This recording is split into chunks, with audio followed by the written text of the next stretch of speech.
been presented with this curriculum by our department head or by school leadership, and we are said, use this, it'll help. And we're kind of like, Rumpelstiltskin, right? Spinning that straw into gold. That's how I've always looked at it. But now, these days, rather than saying, here's this curriculum, spin this straw into gold, make something out of it. You know our kids, you know our populace, you form the relationship. So use these tools to help enhance what you're already doing in your classroom. But now we're being given a pile of straw and said, here, no, we don't need gold, just here's this straw, right? And so what's become, what was once a choice has now become this oppressive system where if you are playing along, you'll use this curriculum with full fidelity, whatever that means. And if you don't, then they will retaliate, in my case, and take those classes away.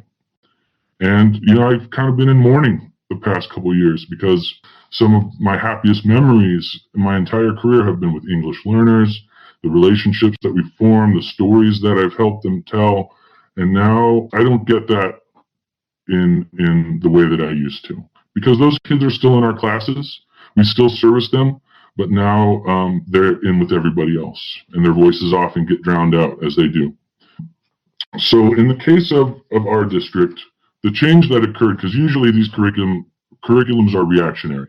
You'll notice the cycle often begins and ends with new standards, right? So when I started teaching in 2001, it was the California state standards, and those had existed for decades, and there was a little bit of movement here and there in flux, but they were really outdated, and the Common Core came along a few years into my career, and they started talking about this Common Core, and as soon as those conversations started, the textbook companies who sold us all that curriculum based on the California state standards now were selling us on Common Core.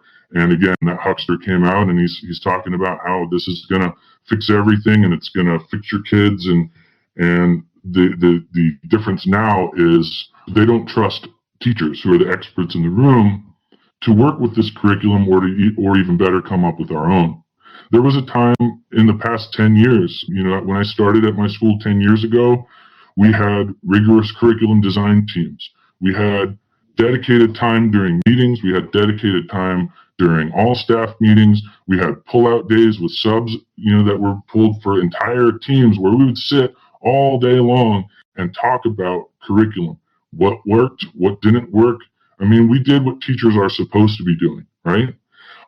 Now, things are different. We went from, 5 years ago having one rigorous curriculum design day, they called them RCD, day per quarter, to one a semester, to last year, I don't really remember any. There's no money for it, we're being told. There's no subs for it. There's sub shortages. So our opportunities to actually collaborate with each other are far and few between. Well, traditionally in my career,